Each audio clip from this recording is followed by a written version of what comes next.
Last week on Gleeboot, Becky made 1 million white suits for no pay. Will made the leap of a century when he assumed Santana wanted to go to law school. And we listened to Hannah's favorite style of music, disco. And Alyssa's least favorite. Mm-hmm. And that's what you missed on Gleeboot. Yay! Gleeboot. Welcome to Gleeboot, the show where we get drunk and talk about rebooting Glee one episode at a time. I'm Cullen. Alyssa. And I'm Hannah. And we have a very special guest, my friend Skylar.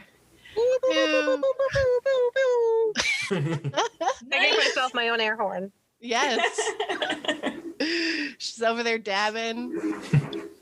Dab. Welcome to Gleeboot. I'm elated to be here.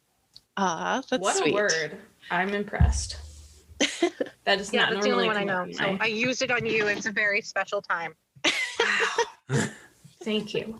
So, Skylar, what's your relationship with the show Glee? A long time ago in a galaxy far, far away called high school.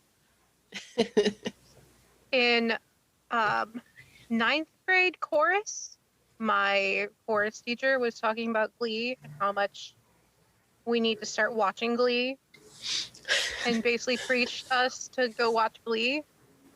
And at first I was like, wow, this is really fun. And then the more and more I got into the toxic high school show choir, the more and more I realized, like, this is kind of traumatic and I don't need it. And then it circled back around, and then later on I had like a different kind of love relationship. So, highs and lows here. Highs and lows. How far did you get in the series? I honestly can't say. Like, I don't know.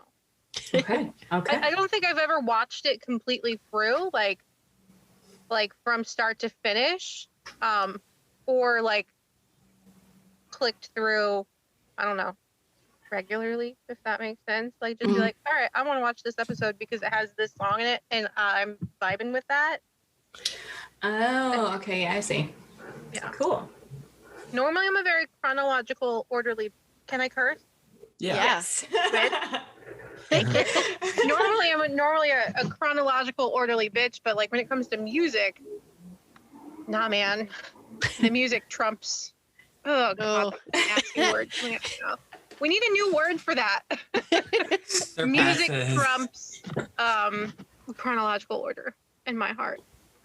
Makes sense. That's kind of... Unless you're talking about an album, then that's a whole different story for another. Well, I podcast. mean, like, that's impressive, though, because I've been watching Glee religiously for this podcast in chronological order, and it's all out of whack. Like, I'm so confused. So the fact that you can watch whatever episode you want whenever and still enjoy the show is pretty awesome. That's cool. And sometimes it's like, I have no idea what's going on, so then you have to watch the episode before and after to figure out what the hell is going on. And sometimes you're like, wow, that's not a good rendition of that song. I'm just going to go ahead and skip to the next episode. Oh, there you go. I mean, it is true. Every episode is its own universe. So, So what are we drinking today, everybody? I have a gin and tonic, aka the old school Glee and tea. Yay. da-da-da. I'm drinking the last of my pineapple carts. I actually drank one right before we started recording, and now I'm about 1/4 of the way done with my second one. Math. Yes. How do fractions work again? Oh, fuck if I know. I'm having Artie's favorite drink, gin and juice. Yes, Artie loves him some gin and juice. Is that good? Yeah. At all? Okay. I am drinking Truly Mango because I am a seltzer. I'm a hoe for seltzer. Before hard seltzer was a thing, I loved seltzer water. I lived in Germany when I was 18 and learned to love bubbly water there. And before LaCroix was a super big thing, and I came back to the States, I would still try and find like bubbly water. It's just different. So yes. I only learned about hard seltzer. Yeah. Yeah. But I'm worried I'm going to be burping a lot. So That's okay. Yeah, Prepare when yourself. I edit, I have to I'll hear myself go, ooh, and I'm like, oh God. But I don't do it loud. You just hear it because you're right by the mic, and I'm like, Yeah. oh, it's awful. here's to you, editing Hannah. Burps ahead. Thanks. I only learned about bubbly water when I came out to California, because that is a thing here. I didn't even know it really existed, except like you said, in Europe. But no, it's definitely a thing in California. Yeah, everyone loves their LaCroix out there, right? LaCroix, Perrier. Oh, yeah, Perrier. Okay, Perrier is just garbage. That's a hill I will die on. I don't like Perrier. I like LaCroix, but LaCroix is good. There's a brand called Gerolsteiner that you can get at World Market or Whole Foods, the 2 W's. That's really good, super cheap. It's the high quality bubbly water of Germany that you can get here for the same price as getting other bubbly water here. Over there, it's 29 cents a bottle instead of 19 cents a bottle. And here, it's probably $2 or $3. But all bubbly water here is overpriced. So. gotcha. I drink those Ahas. Those are kind of newer. They're very good. What's your favorite blend? I like the strawberry cucumber. It was really good.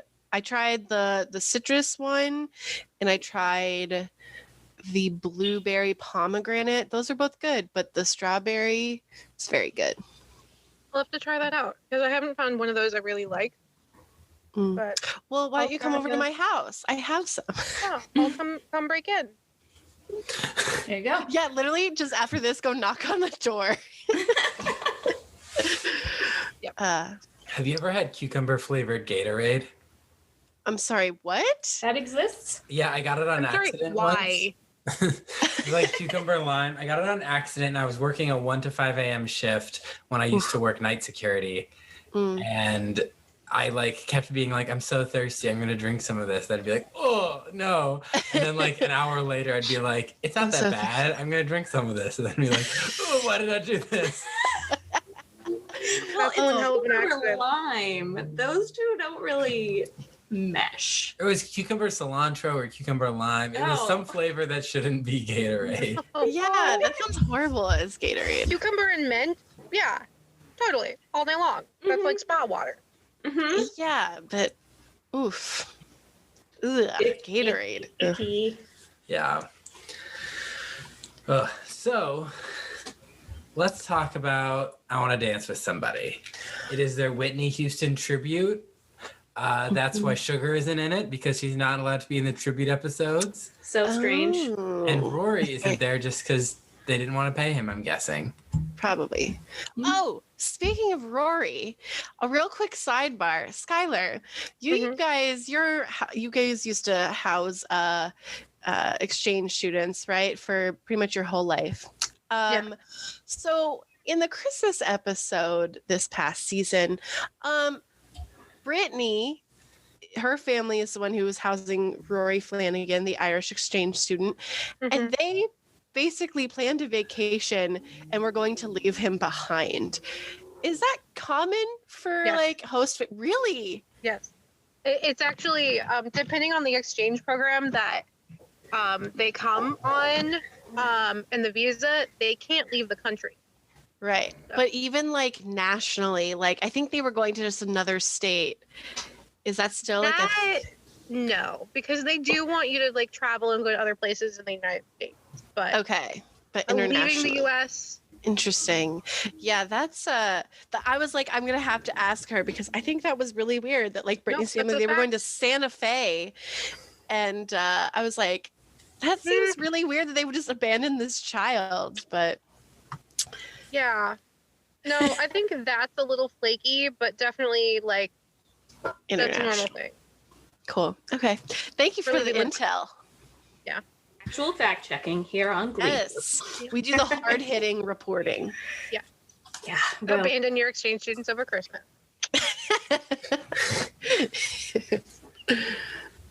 So we got 4 storylines, or technically 5. We have Will. We have Blurt. We have Chell. We have Puck, and we have John, which is what I'm calling Joe and Quinn. What? John. Wouldn't it be Joan? I like John because it's another word for toilet, which is what this ship is. Oh no! I'm sure everyone who's named John is gonna really enjoy that comment. John is one of my own names. Oh, is it your confirmation name? Yeah, I'm Cullen Patrick John. Oh. I thought that I had to have a female saint during my confirmation because nobody told me otherwise. So who is your confirmation name? She's not even a saint. I have Esther. She's not a I saint. remember you. Nicole? Yeah. Yeah, but Esther's pretty badass. She's Yeah. better than a saint. Why isn't Esther a saint? I don't know why. I don't know why she's not a saint. Because she's from the Old Testament. That's literally the only reason. Oh. Are there not Old Testament saints? I think they're called like patriarchs and matriarchs. But they're saints, right? We assume that they went to heaven. We assume everyone goes to heaven. Here's So on the religion- problem Are you with- finding a flaw in the system, Alyssa? Oh, trust me, there's a lot Here's of my flaws in problem the with system. Catholicism, though, is there's too many saints. That's your problem with Catholicism. The official stance of saints in the church is that anyone who goes to heaven is saint, and because we don't know who goes to heaven, we assume that everyone goes to heaven and is a saint. That's an oversimplification right there. But No, not really. we're not here to talk about that, are Oh my we? The goodness. Catholicism corner has been canceled. We're here to talk about Glee, and we will talk about Christianity We're gonna later get there. on in this We're episode. gonna get there. That's right. I'm Oh. so excited for that moment. We're gonna go on a little bit of a rampage. It's fine. Okay, so let's talk about Will. Oh. So the episode opens with Mercedes singing at a picture of Whitney Houston, and she's joined by Santana, Kurt, and Rachel as they sing "How Will I Know." Bangin' cover. It's a good song. It is. Yeah. I had no idea what was going on. Yeah, that makes sense. Out of context, this episode is really confusing because of the tribute. Because I think Nobody says that she died. No one ever during the episode. yeah, You mean it's you very couldn't glossed infer over. from the photograph? Okay, I got there eventually, but definitely It's not very during the glossed first 5 over. minutes. Yeah. Like She got After there it's- because she asked me, "Did she die?" Yes, I said, Well, did she die or something? And Glenn that's was what I'm like, saying. yes. The context. So if you watch, so in the previous episode or another previous episode, they mentioned Whitney rest her soul. And so that was like the first moment they had it. But then this episode, it's very, very quick where I think we're going to get to is when Will and Emma are talking, they're like, oh, she's been gone for a month now or something like that. Mm-hmm. It's very glossed over. Yeah. It was very strange. Like they never is- outright say it, and it kind of makes me wonder why. It's really weird out of context. This episode was made to be in the context of Whitney having just passed away and being fresh in everyone's mind. Yeah, because I thought this was literally 2 weeks after she died, but maybe it was way It was a later. couple months, yeah. Okay. So because then, so Will watches him sing "How Will I Know," and then he's in the office with Emma, and he's like, "It's been 2 months. Why are they attached to this?" And Emma pulls out a pamphlet, "Princess Die, Why Can't I Stop Crying?" And she's like, "Why is this you?" And she's like, "Yes, I just watched The Crown." No, she's like, Oh, I was like, wait, what? That's a Oh, lot. Kellen, that was such a good Crown joke right there. she's like, when Princess died my senior year of high school, and I just spent my year writing condolence letters to the two princes and listening to Candle in the Wind on repeat. And he's like, I didn't know you were that connected with her. And she's like, I wasn't. I just used her as a vessel of my pain. I was saying goodbye to my childhood, and I had looked up to Diana, and seeing her die was like saying goodbye to my innocence in that part of my life. And so then Will's like, and this is basically Whitney's there, Diana. That's essentially what he's saying. Yeah. I think that's weird, but okay. I kind of get it, but I didn't do this during high school. During college, I did an art project that was like an ode to the death of my childhood. But that seems like it's like more of it's I don't know, like it's an art project. You're supposed to be angsty and weird. I don't know, like maybe there's because that's the thing is I was trying to think of like if someone like a major figure has died, you know, around, you know, my sort of coming of age, you know, going into adulthood that has affected me like that, but I can't really think of any. Well, no, but like that's what I'm saying, like because I didn't have anyone die, I didn't make those associations, but I still had the same sort of feelings, and I just put them into an art project instead, which I have. We could put it on social media. Yeah. Yes. Yes, we want your weird death of my childhood art. Yes, thank you. It was a photography project. So Emma it's like, yeah, they're just like holding on to Whitney. And so Will's like, okay. And he's like, we're going to do a tribute to Whitney Houston. And Sam is like, is that appropriate? Because, you know, Whitney had some problems too. And Mercedes is like, she had a hard life. Like, so what? Yeah, that...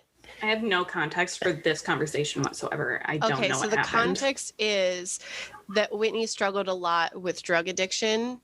Mm-hmm. And I think that was, correct me if I'm wrong, but I think that was one of the things that had killed her. Is that correct? That's what I remember, yeah. I think it was like consequences of, you know, a strain on her body. Yeah. So... yeah, again, like it's one of those things like completely out of context. Sometimes it's hard to remember these things. But like I think like Sam saying that is a little weird. Yeah. Cuz Sam seems to be a very understanding person. Yeah, he's like pretty much super chill about literally everything. Like I could imagine like maybe someone like Joe saying that, or Quinn. You know, people, or at least like maybe Quinn, who seems to be a bit more judgmental.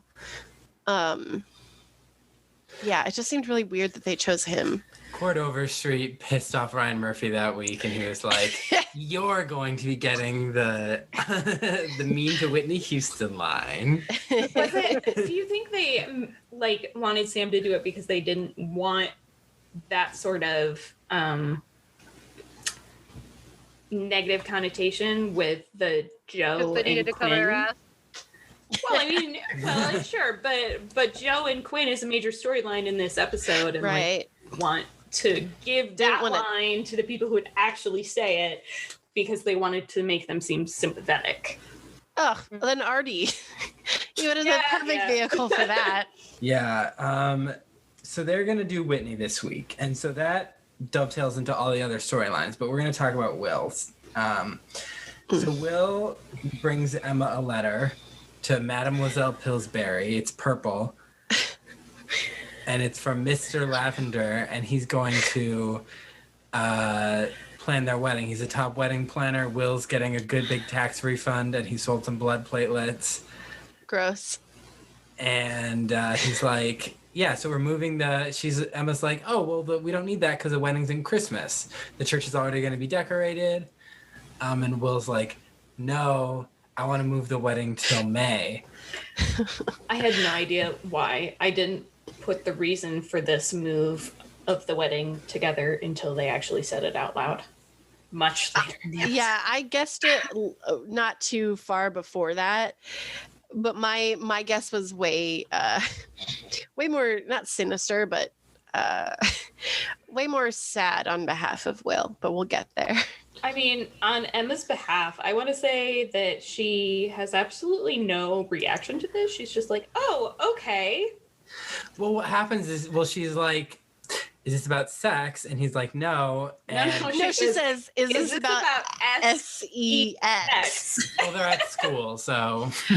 I think she would say that if they were alone in the house. I agree. I thought the same thing. I was like, of course she would spell it. But she's like, it takes a while to plan a wedding. We can't just move it. I just started on our nut cups. And he just starts kissing her. And he's like, just to shut her up. Yes. And then it's like a 50s movie. I hate it. They reach in to kiss, like, oh, shut up, darling. And they just kiss her. Like, yeah. Hated it. It was gross. Yeah, so he keeps kissing her. And then she's like, okay. And I'm like, this is such an unhealthy relationship. Everything's all better now.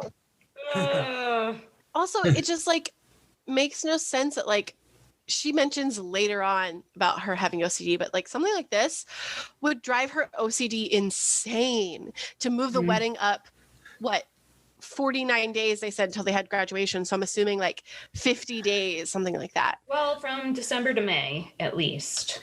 Yeah, but like shortening that time frame of like however many months to literally like 50 days. Oh, yeah. Like, I can't. That makes me anxious. Yes. And I don't have the same level of like different conditions that she does. So like, it's so selfish. Like, he just doesn't even think about Emma at all. No. And he continues to not do that. It's just, I don't even, like, first of all, I don't think that they're a good couple. Nope. I don't believe it. Okay. Brennan hot take. Well, yes, okay. But then the fact that this marriage is, I don't know, it just doesn't seem, it doesn't seem the word genuine. Uh-huh. The whole thing, like the writing is just not genuine. Everything that happens with it is not genuine. It just is it just feels like a plot point, and I'm very, very over it. I don't like anything that has anything to do with the wedding. Alyssa, not a Wemma stan. No. No. Hot take. So then Will comes home from school one day, and Mr. Lavender's there, and he's like, it's Lavender. It's a family name. It's not even funny. It's not even funny. Like, they were like, Glee's like, oh yeah, this is gonna be funny. He's like this, he looks like he was a former detective, and maybe that's because I'm relating the actor who plays him, who plays what's his name on Brooklyn Nine-Nine. Oh, Scully, really? Or yes. Yeah. Scully. I think that's his name, right? Brooklyn Nine-Nine has a Scully? I think is that his name? I don't know his name. I've really only seen a couple episodes. Scully in the X-Files, but I've never seen Brooklyn Nine-Nine. No, so. It's not that Scully. No, different. Yeah, no, it's not her. But it's such a dumb. It's so dumb. It's such a waste of time. They'd be like, actually, it's Lavender, and then now they have to keep saying Lavender. Like, it's stupid. I hate it. I'm done. Tell me more about how much you hate it. It's so stupid, Skylar. No, the first time I heard Lavender versus Lavender, I was like, it just sounds fake. They're reaching. Yeah. They're trying too hard. Yeah, it does. It sounds way too forced. And like, that's something stupid to force. Yeah. Leviosa, not Leviosa. Leviosa. Exactly. Yeah, Harry Potter walked so Glee could stomp all over that joke. Yep. Yeah, and then she's like, he was suggesting maybe October or November if we want to move it up.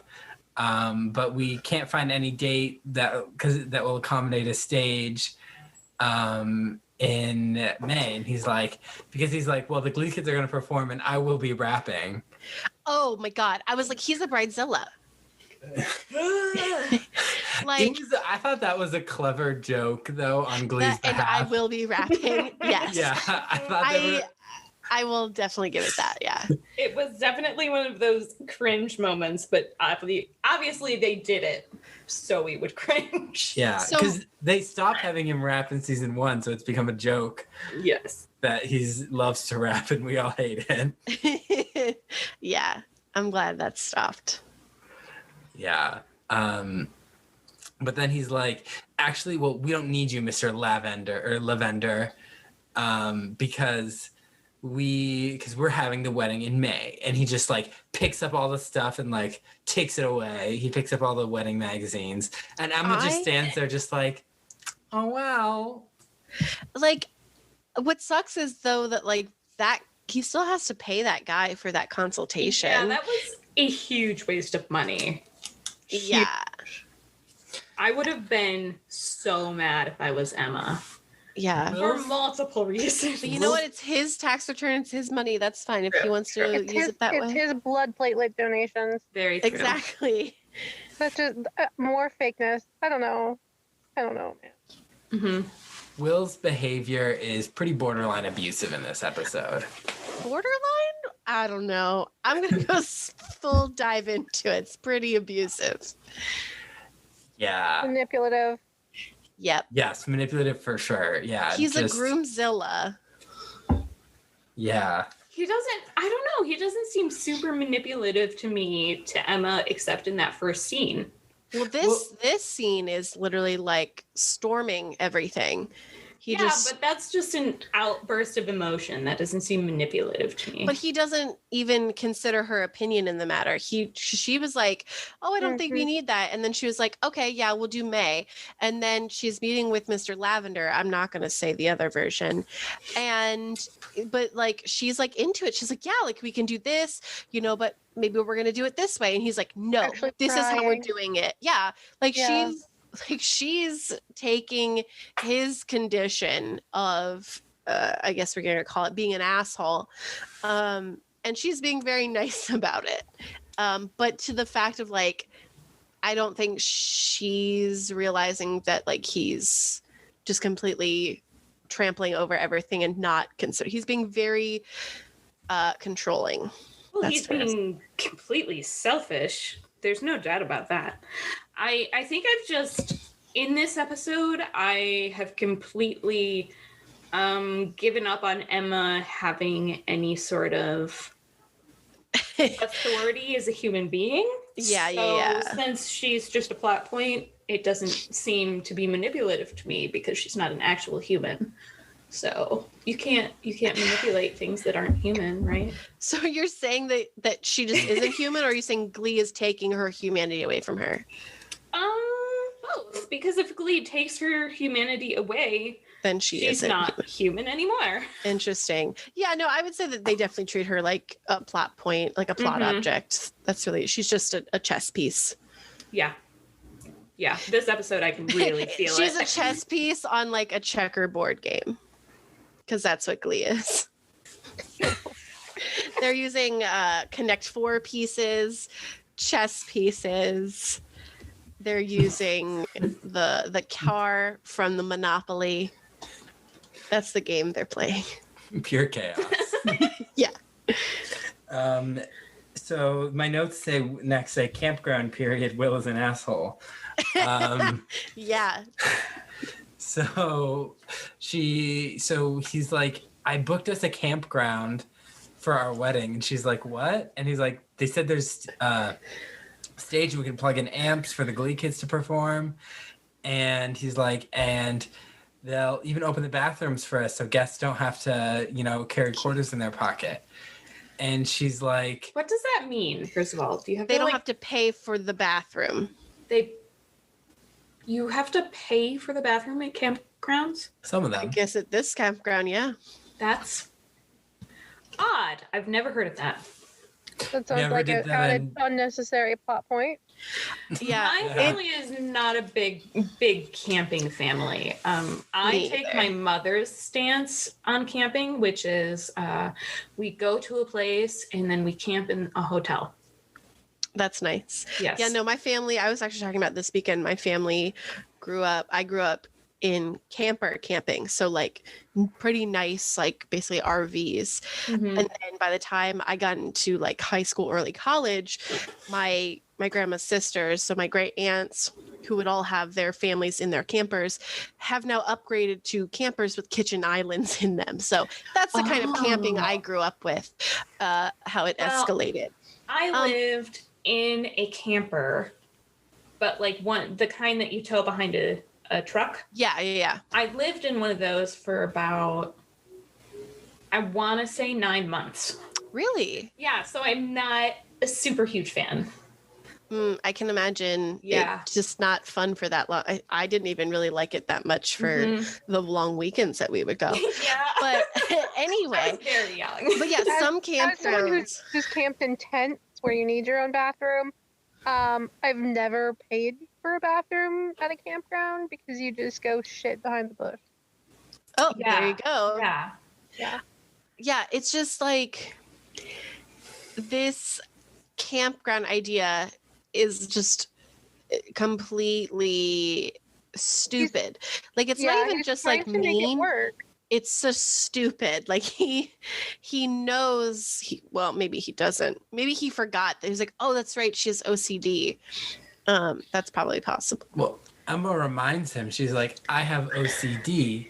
You want to get married at a campground? I throw away a broom after I've used it once. Yeah. A lot of brooms. Yeah. Yeah, that's what I thought. I was like, damn. Someone who has more time on their hands should calculate how many brooms that must be. Well, also think about her OCD. She probably sweeps Yeah. maybe at least once a day.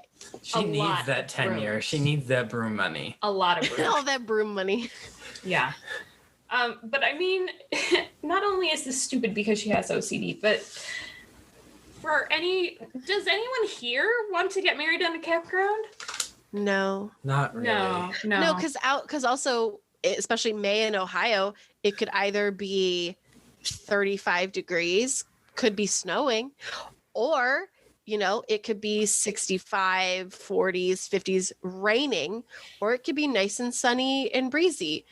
But it's a fucking crapshoot, that's for sure. Or, it could have rained, 2 days before and the whole place is still swamped, even though it's super nice and sunny out. So, like, And covered in mosquitoes. I'm gonna go out on a limb here and say that probably no bride, unless you are really, really into camping, is gonna want to get married in a campground. Yeah. Yeah. It's a bad idea. Yeah, it's not a great idea at all. But she's like, the Glee kids will still come if we have the wedding in November. And he's like, but what if they don't? Okay. This is where I understood why he changed the dates. He's like one of those kids in high school who's still stuck in high school. Yep. And let me tell you what. After I graduated, I loved chorus, I loved show choir. The drama that's around it is accurate. It's accurate. Glee is accurate. And the amount of people who, after they graduated, and they had a great time, they were, the top soprano or whatever in chorus. Those are the people who would come back. They'd graduate and they'd come back. Mm-hmm. And they couldn't give it up. So I think he was just that kid. He couldn't give it up. Mm-hmm. Yeah. And he like, also like Emma's like, these kids, like, they're your only friends. Like, they're gonna come back because they love you or whatever. But I literally told Lyle when I was watching it, I was like, I think that he needs them to still technically be students, like maybe like just after graduation, to feel obligated, or also literally obligate them, be like, your last performance as a Glee club is performing at my wedding, so they have to go. And he can't like risk it.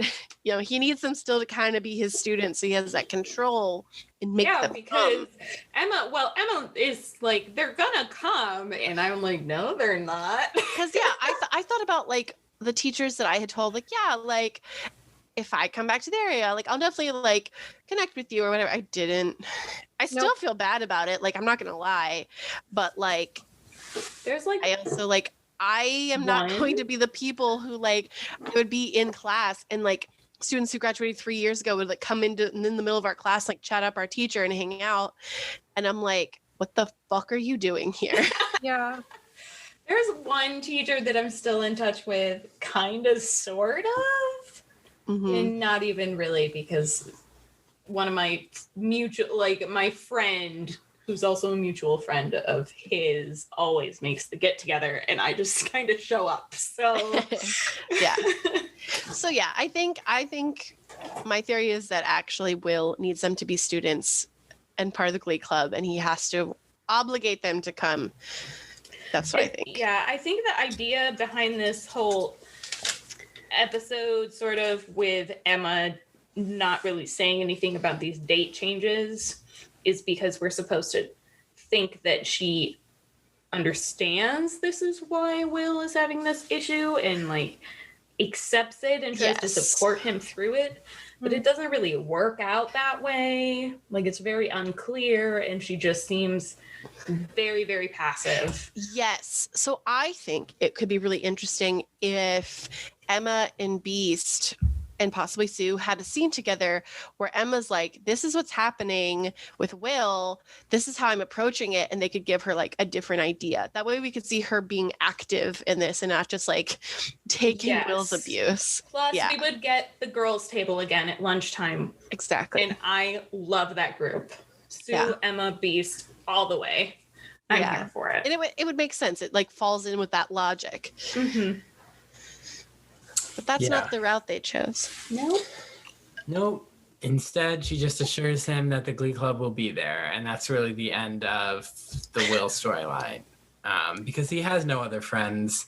Yeah, that's what Lyle said. He's like, doesn't he have adult friends? I was like, no, these children are his only friends. Which is pretty sad. Like, it's sad. It's sad when people don't have friends. It just is, no matter what age you are. Yeah, that's true. But like, okay, as much as we hate Will, from like an objective standpoint, like if you were like a fellow adult, like in that school, like in this universe, like there are probably a lot of people who would be friends with him. But the story just doesn't have enough room to give him a life outside of this. But like, yeah, I don't know. Yeah, actually, I feel like he would have friends. Yeah. But he just doesn't in this universe. So I just keep thinking of the song in Crazy Ex-Girlfriend, I have friends, I definitely have friends.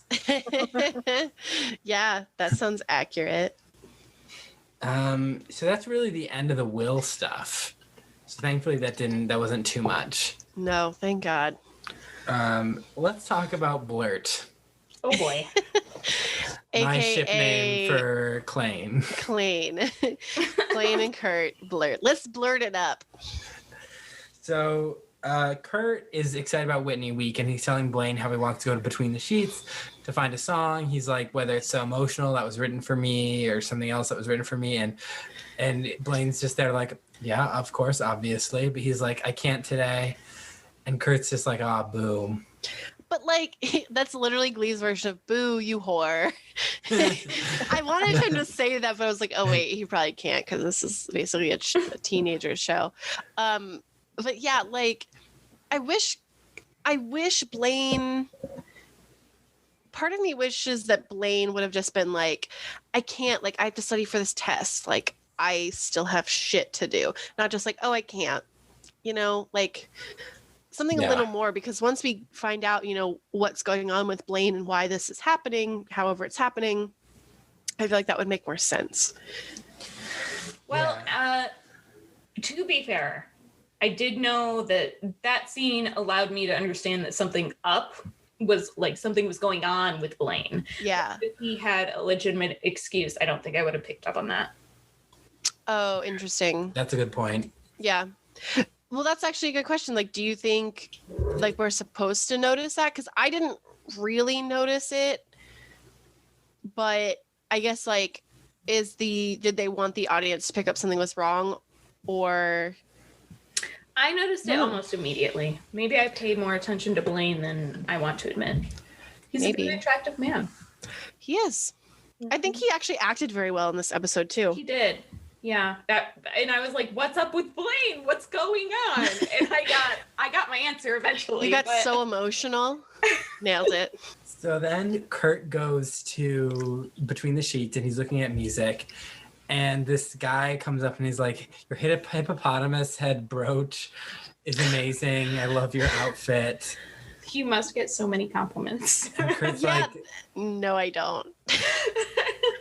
Yeah, like he gets compliments from me, but like however many years later. I feel like this kid was a younger version of Kurt. even But though not they're even supposed to be the younger. same age. Yeah, like he this is kind feels of like Kurt, but more sunshiny or something. Oh, interesting. Yeah. Chandler, that's his name. He's like wearing a beanie. Does he have glasses? Yeah. Do I remember that right? I think he does. Yeah. And he's got like this like blonde hair, and he's a little like, I would say a little bit more on the hipster side than Kurt is, fashion wise. I can see that. But yeah, they're like chatting it up about basically like he's auditioning for an actual school in the real world, NYU. And he was like, "Oh my God, I'm gonna be auditioning for NIADA." And then they talk about why. So is Kurt really just doing a Whitney song because it's Whitney week essentially? Yeah. Okay. Yeah. And so he's like, oh, you need to do this song. It's perfect. And like, he's like, oh, sorry, I get too loud when I'm excited. And Kurt's like, oh, no, you're just enthusiastic. And he's like, well, then I'll quit while I'm ahead. Can I have your number? And we get a shot of Kurt's face. Like, ooh. Considering it. So then he's texting and laughing. It was Rachel, because Rachel was excited to do Whitney's rendition of Star Spangled Banner. Then Rachel shows up to Kurt and is like, I can't do it. I tried all night and I can't hit the notes. And he's like, yeah, like no one can do that song.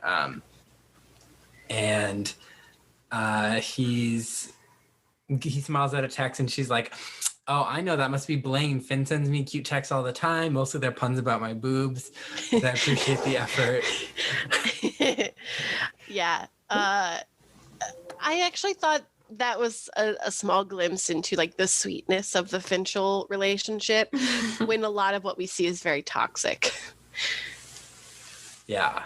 This is the nice Britney Spears kind of toxic. Yeah, exactly. Yeah. I guess. Not really. I don't know. I was trying. He's like, actually, it's this guy named Chandler. And Rachel grabs his phone and is like, you've been going at this for like 2 days. Just Blaine know? And he's like, oh, it's this innocent fun. He makes me feel good. And she's like, Blaine's supposed to make you feel good. Would you show these texts to Blaine? He's like, of course not. And then she's like, then it's not so innocent. Well, can we briefly for a moment like talk about what the text actually said? Because I didn't understand why she was making such a big deal of it until she read it out loud. And then I was like, oh yeah, that's legitimate flirting. Like that's not okay. Yeah. And I'm surprised that Rachel wasn't immediately like more aggressive about it and more angry, because like she loves to put her nose in people's business. I'm surprised she wasn't like, you need to stop this. Like this is cheating. Like I don't understand why she wasn't more of an advocate for Kurt to help him realize this was cheating, because like she knows this. Well, And I mean, she cheated on Finn at one point, did she not? Yeah. It would have been interesting to see her aggression and then see her be like, you know what, I've cheated before, and I can tell you that this is cheating. Like, And it's sucks. not good. Yeah. Yeah. Like Rachel could take more of an advocate role rather than just be like, well, then it's not so innocent. And I'm like, you're not helping anyone. Yeah. So what did the text actually The text said, are you an astronaut because your smile is out of this world? Were you Cleopatra in a past life because you have a great asp? They were all terrible. Boo. They were really bad, but it was definitely flirting. Yeah, like clearly. And like, I'm just going to say it. If you don't think that's cheating, like, I don't understand how Kurt doesn't get that. Like, is it really just like self-protection? He just like doesn't want to admit it, or what? Well, I mean, what is the definition here? I mean, like, I obviously think This is like emotional bad cheating. thing. Yeah, it's emotional cheating. It's Yeah. flirting with When he somebody said, else. like, he makes me feel good, you know, the things he says makes me feel good or make me happy or whatever. Bing, bing, bing, bing, bing. Here's Yep. your alarm. Mm-hmm. Yeah, like Rachel should have said something like, well, then that means like this isn't good. Yeah, she was just a little too gentle about it, I guess is what I'll say. Yeah. And so it's just the flirting is terrible. It's like so not what an actual teenager would text. But Yeah. I pictured Chandler like Googling flirty puns. Flirty puns about Cleopatra. and then so Blaine, they're like supposed to, what are they supposed to watch? They like get their food together for watching something. And Oh, I don't even remember. Oh, like I don't know why they were there. Yeah, they're just like hang out in Kurt's room, right? yeah, and he's Kurt comes back with food or something. and Blaine's looking at his phone. He's like, "What are you doing going through my phone?" And he's like, "I wasn't. It just won't stop beeping. This Chandler guy won't stop texting Yeah, you." it's actually I think a really well acted moment because like so Kurt comes in from the background and you see Blaine in the foreground on the phone and he just looks over, he goes, "Who's Chandler?" And He it's looks so heartbroken. Yeah. I was like, his eyes just Darren Criss did a Yes. really good job. He's got Yes. those doe eyes. Yes. Mm-hmm. Yeah. He did a really good job playing the heartbroken, jilted lover. And I like how he wasn't going through his phone. Like it was the text just kept coming up. Yeah. Yes. It's beeping. Yeah, because Blaine doesn't seem like someone to snoop like that. It would have been, I think would have been more beneficial for us to hear Kurt like doing something in the background and Blaine's just like, "Oh yeah, no, whatever's fine." And then he just hears it buzzing. And then he was like, "Shit, is something wrong?" He picks it up and sees it in Chandler. And then he just like, I feel like we kind of need that a little more because we are relying just on Blaine saying, "No, I wasn't going through your phone." Yeah, seeing him see the text just sort of like, I guess, through happenstance would have been a better way to go about it, I think. Yeah. Just because it's more visual. It's not as expository. Is that a word? Expository. Expository. Very close. Just some screenwriter lingo there for you. somewhere rattling around in the back of my brain. Yeah. Because the texts are like, "Let's go to the fountain and reenact the end of the way we were." And Yeah, which is, I mean, I don't think I've ever seen it, but I'm going to assume it's super romantic. Could be. Yeah. I haven't seen that movie either. I don't know It's what called it is. The Way We Were, so Yeah. I mean, and this is all in regards to both of them being in New York. Yes. So Chandler yes. and Kurt being in New York together. Like, these are plans that they're making to do while Kurt is in New York. Right. Yeah. And so Blaine is like, "This is cheating." And he's like, "You text Sebastian all the time," called him even. And he's like, "Those texts were family friendly."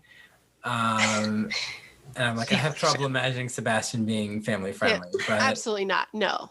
yeah. He was probably very graphic.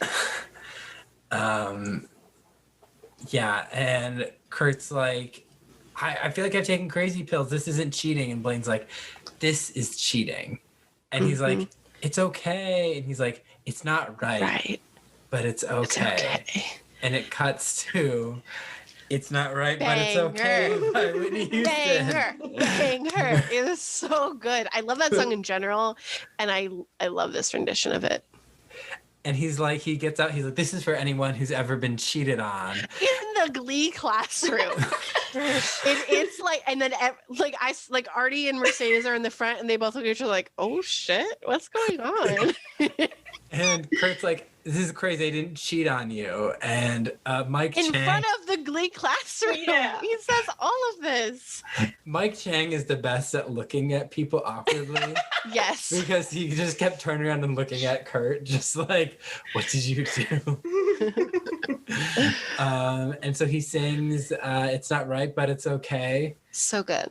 And the whole Glee club starts like awkwardly singing the chorus. And then it cuts to them all being behind him. So everyone's against Kurt. Yeah. Yeah. It was pretty aggressive. I think it kind of works because this is the Glee Club and this is where we express our feelings on this show. So wait, have we gone to the part? No, okay. Doesn't Kurt talk about lesbian bed death? Oh, he tells that to Rachel. To Rachel. Oh my god. Yeah, he's like, okay, what is that? I had never heard of it outside of this episode of Glee. Okay, so I have heard of it. I don't think I've ever actually heard of it happening. I don't know if it's like a old wives' tale kind of thing, but he explains it as when two lesbians have been together for so long, basically they stop being lovers and they basically become like sisters, is what he said. So basically he thinks that like his relationship with Blaine has cooled off so much that they're basically just like pals. They're in high school. I know, right? They're in high school. But Here's my question. Does not every relationship like slow down and get less steamy? Yeah. Every single one? And so like I don't know. I bet you Ryan Murphy was like, we have to put lesbian bed death in an episode, and the writers are like, with their dartboard, they went ping, and they're like, all right, the Whitney tribute episode. Let's work it in. Yeah. So then Kurt is upset. He's been pilloried essentially. Yeah, Scarlet Letter. And then he's at his bedroom, his bedroom, putting Post-it notes on everything. And his dad comes in. He's like, "Oh, what are you doing?" He's like, "I'm going through all my stuff, putting Post-its on what I want to keep, what I want to get rid of, what I want to donate." He's like, "What I want to put in storage." That's extremely organized for a high schooler. Also, It's April, late March, early April sometime, right? He has yet to audition for NYADA. So he doesn't know that he's going to this school. yes. He doesn't know that he's going to New York. Do these kids don't have like backup schools? Like, I don't know. I really want them to. But You're supposed to do all of that like in the before summer. December. Yes, yeah. Auditions are November, December. That's, oh my God. The I timeline can't doesn't even. match up. Yeah, that doesn't match up at all. But also like getting rid of your stuff and like sorting, that happens in the summer before you leave. Like you use those like 3 months to go through. But my favorite part was that he was like, yeah, and then like this other color are the things that need to go into a what kind of storage was it? Temperature controlled storage for things that you can humidity controlled storage. These are things that you can give away to like as like fans, like memorabilia when I become famous. And I'm like, oh my God. So Bert sees a picture of Kurt and Blaine at prom, and he's like, "Oh, why are you getting rid of this?" He's like, "Blaine and I are kind of on the rocks." Okay, what does that mean? Because I know in terms of alcohol, it means that it's over on ice. So well, if we're what does talking this about mean? lesbian bed death, they've cooled down quite a bit. Yeah, but what does on the rocks mean specifically? Rocky and unstable. Yeah. But it is a weird phrase to say that it's on the rocks, I think. I've never heard. I've heard that. But really? Like a relationship being on the rocks? Yeah. Oh. Is it because it's cooled down? Because it's rocky and unstable. Oh, Yeah. Rocks as an actual rocks. And here in my brain, I see their relationship dashed to pieces on rocks at the bottom of a cliff. But also, like, I feel like that's super melodramatic. Like, they're having a fight about whether something is cheating or not. Like, they're having a tense moment. Like, I don't think they're really, like, on the outs. No, this is like a relationship moment. This happens in relationships. Exactly. It's a pivotal relationship moment. What is under your door? There's a paw. Ah! Which cat? The black one. I'm in the closet. She likes the closet. Yes, Sabina's like, that's my closet. Sorry, I'll let her in. She won't be noisy. She'll just be noisy if I don't let her. Yes, She another can be as podcast. noisy as she wants. Yeah. I am Yep, here we for it. welcome cat opinions. Is she coming in? Sabrina! Oh, my goodness! Look at those eyes. Are you coming in too, sir? Rocky! Two. We got both of them. Adorable. This is the All best. right. Cat City, Cat City. So Bert is basically like, we've been too casual about the whole you going to New York thing. We've missed a couple of Friday night dinners. Like, I just want to remember things the way they are now, what we have, because we've been through a lot together. We've made each other men, you and I, and it's a really sweet moment. Yeah.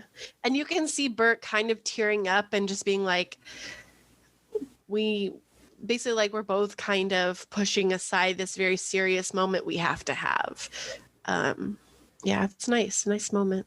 Mm-hmm. Yeah. It is. And then Kurt sings I Have Nothing. And Blaine is sitting there all sad as Kurt sings to him. And then they have a counseling session with Miss Pillsbury. Who is not qualified to do couples counseling. Because Oh, Blaine is boy. like, are you qualified for this? And she's like, oh, no. Not at all. And then she's like, yeah, and I helped Sam and Mercedes get through their thing. And he's like, yeah, but they broke up. And she goes, oh, I thought they were a really cute couple too. Yeah. This sequence is really good. This whole scene, I think, is really good. Mm-hmm. Yeah. She and doesn't do anything, but Yeah. Because Kurt's like, I already sang you an apology song. And then you see her like hide Move. a pamphlet. Say Like, sorry with a song. And she's like, nope, they already did that. And he's like, well, if we're going to air our grievances, Kurt has a tendency to snap at waitstaff. The cheesecake is coming, Kurt. You don't need to snap, make it come It's like faster. faster. It's so funny. It's oh my so God. funny because I made Kurt an LVP for that one week. Yeah. And I'm so like, did Blaine, apparently. so true though. It really annoys me when Yeah, don't snap at waitstaff. That's just rude. Yeah. And then he's like, and he slips bronzer into my moisturizer, and he's like, you look good with a little color. He's like, I only use it on my hands. He's like, no one looks good when their hands are orange. And I just immediately thought our previous president. Also, to be fair, how do you slipping- slip bronzer into someone's moisturizer? Especially when you Like- don't live together. Yeah. Like, I'm trying to think. Most of my moisturizers are not in things you could do that. Like, Yeah. I guess how do you you get have it in the to. tube? How do you get it in the pump? Well, you have to open it, and then you have to pour out half of the bottle, and then you pour bronzer in, close it, and then mix it up. I bet he probably has just like a lotion bottle that you can like unscrew, not like Yeah, an that's actual what like I'm thinking. moisturizer, but yeah, like it wouldn't make sense for like anything that's a face moisturizer because like you're not able to refill that. It just Yeah. comes as is. Yeah, that's weird. Kurt loves a good lurk, so I guess he lurks into Blaine's home. And That's really actually like super unfortunate though. Like you should not be slipping bronzer into anybody's. What was the thing anything. that Kurt said he was going to start working on? Was it snapping at waitstaff? yeah. Mhm. He was like, I recognize that's a problem and I am willing to work on that. Kitty. This is just the cutest thing ever. Kurt. Rocky makes the Aw. best little noises too. He's like, Aw. I'm going to eat that eyeshadow. Is he full grown or is he a kitten? No, he's a kitten still. He's a Oh my baby. goodness. 7 months. He's adorable. Yeah, so so Ari, the little black cat we have at our apartment, they're about the same age, but Ari is a good chunk bigger than him. Yeah, it's Ari is a big boy. Anyway, podcat talk. And then he's like, but worst of all, Blaine is like, it feels like you're so excited to go to New York. That's all we talk about is New York and Niata. And you're so excited to leave me. Like, how is that supposed to make me feel? Yeah. And that's brings back something when he says in the Who's Chandler conversation, Kurt is like, when was the last time you sent me a text just to say you loved me? And Blaine is like, I transferred schools for you. Yeah, when they were having that. And yeah, I think that's a good point from Blaine. But also, like, on Kurt's side, that, like, we have to also keep up, you have to try both sides. But now then Kurt's like at this meeting is like, well, I'm preparing for what life is going to be like without you when you go to New York. It's like, I'm trying to distance myself a bit to practice. Yeah. It's Which really is sad. very true to high school. Yeah. And that's Whether why it's going to New York or to wherever whatever university. Yeah. Yeah, I mean, like, even if you're going to university, like, 30 minutes away, like, if you're not living at home and not in the area all the time, it's... So... Yeah. And Kurt's like, you'll be visiting me every weekend. And I'm like, no, who you're has not. That money? I was like, Kurt, are you paying? Maybe once a semester. Yeah. Because, okay, so, I mean, flying costs a lot of money, driving, a lot of gas money, also, like, a nightmare of a drive. Like, in any other months other than July. like, honestly, it would just be a nightmare. Yeah. Every weekend. That's hilarious. We'll see what happens. His Season dad 4. better not be paying for those tickets. He better not be using his representative money, the taxpayers' money, to pay for those trips. Better not. He better not. I don't think he would, though, because he seems like a pretty stand-up Every guy. weekend. Yeah, I thought that was hilarious. That was probably the best joke in this show. It's such a serious moment. Or I literally went to undergrad, like our first semester, with my friend Kyle, who was on the show. And, like, I don't even think we saw each other every day. Like, we ended up having, like, our own friends. And, like there were times that we didn't see each other for, like, a couple days. So, like, even when you're in the exact same school, you live in the same building, like, it's even hard to make a lot of time. So it's just not realistic. I lived with my best friend Heather for 2 of the years that we were at university together. There would be weeks I'd be like, I haven't seen her. I don't know what she's doing. We shared an apartment, and that's just what college is like. Like, Yeah. you're not waiting on your little hometown boyfriend to come visit you every weekend. You busy. So then they hug it out and they make up, and Kurt's like, I understand, and they come to a resolution. And then Kurt gets a text, like they're in the hallway, Kurt gets a text, and he's like, oh, I told Chandler to stop texting me, and it's from Blaine. And he's like, do you want to, like, skip Glee Club practice together? Because Mr. Shu said it's optional, no one's going to be there. And he's like, no, let's go and enjoy it. It's going to be one of our last in high school, so let's do it. Yeah. Which I don't really understand. Didn't they say they have, like, over a month? So that's at least 4, right? Because they But go every week. also, let's remember, they're going to nationals. Why would any practice be optional? Yes. You were practicing every day of the week, twice a week. Yeah, Yep. like, what? How? That maketh no sense. But everyone still shows up everywhere anyway, and they all sing "My Love Is Your Love," and it's a nice little finale. It's. I actually kind of wanted Kurt and Blaine to skip for then it to have us that ending song and them not being there. That would have been kind of funny because obviously we didn't see the conversations of other people like, oh, should we skip? Should we go? I think that would have been funny if been like, oh, Kurt and Blaine aren't there. It's because they're making out. So let's talk about the Puck storyline real quick. He gets everyone shot glasses that he stole from houses that he cleaned their pools, and he gives them to all the boys except for Kurt, because Kurt is not considered a boy in the universe of Glee. Well, he's not a Blaine's bro. Right. Because he says all the bromance we had. Yeah, so But no Kurt's bromance not a with Kurt. bro. So one of the shot glasses, I think it's the one that Blaine got. Said drink till she's cute. Yep. I was like, oh, I love that. Love it so much. I hate it. Yeah. Now I want to find a shot glass like that and send it to Hannah.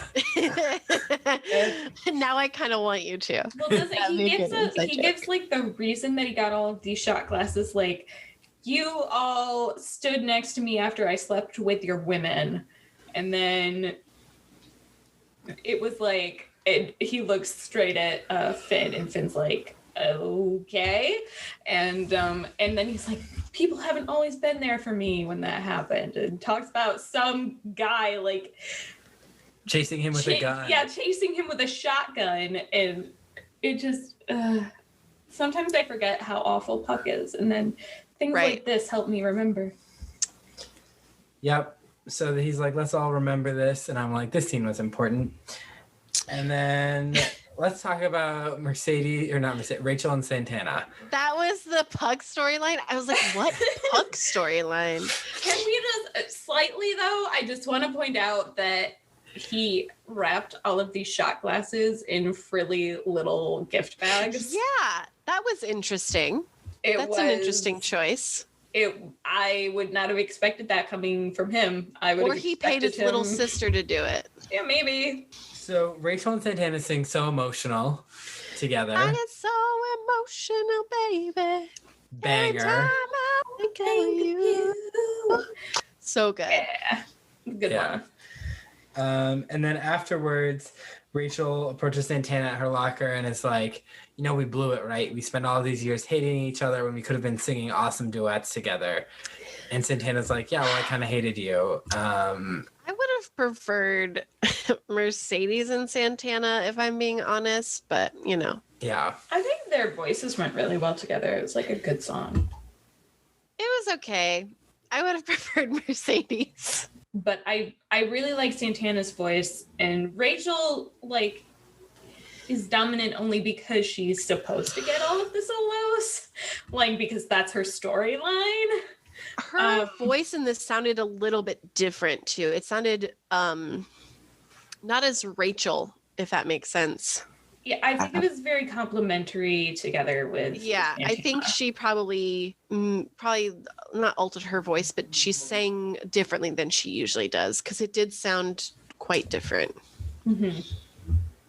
Yeah. I loved it. Yeah. And so she's like, we blew it. Santana's like, I kind of hated you. And she's like, we could have been killing it. But Santana's like, we have plenty more time to sing together. And she's like, graduation's only so many days away. We only have 42 days to be friends. Yeah. I was like, And then, oh my God. And then Rachel's like, here, have this picture of me. And I'm like, what? Put Put it this in your picture of me locker. in your locker. I'm like, why? That's weird. Like, it's just her headshot. Like, I would understand if it was like, hey, here's a picture of Us. us. But also, it would have been funny if, like, they don't have a picture, just the two of them together. So she, like, so maybe, like, Rachel's on this side of the picture and Santana's on this side. And she cut the rest of the picture out and, like, glued them together. That would have been funny. And also, like, made more sense than just, like, here, have my headshot. yes. Yeah, but she's like, we only have so many more days to be friends, so at least let's be friends until the end. Which is stupid. You don't just stop being friends. I feel After- like she's you just don't trying care. to mend bridges in case Yeah. she goes off and is famous later and she needs to reach out for, that She plug. doesn't want people We've going to all heard that TMZ spiel. and being like, Leah Michelle is, Yeah. I mean, Rachel Berry is really mean.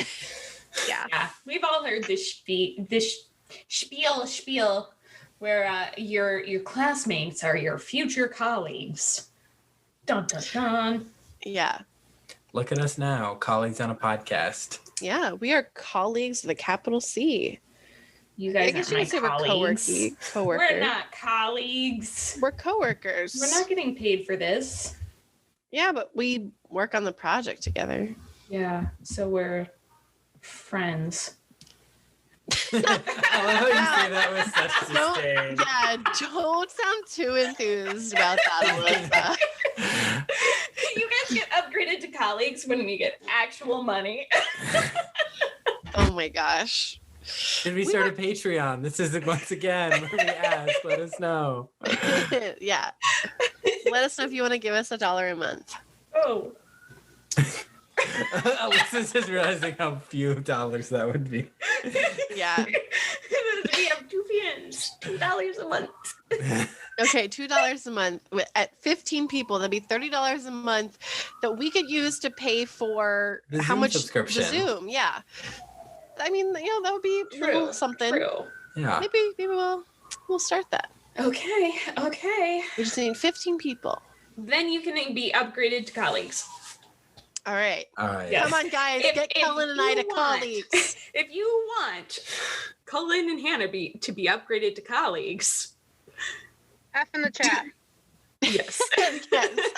Do we become coworkers when we make like $50 or more? We month? become coworkers when we make enough money to live off of this podcast. Oh, fuck. We are going to stay friends for a long time, Alyssa. So will that be the first time you watch this around or the second? Yeah, we'll end up having to go, but we'll have to rewatch Glee Back to the every beginning. single year. We It just will never end. repeat through Glee. Or we review our podcast episodes. So I thought Hannah's point this episode was bullshit.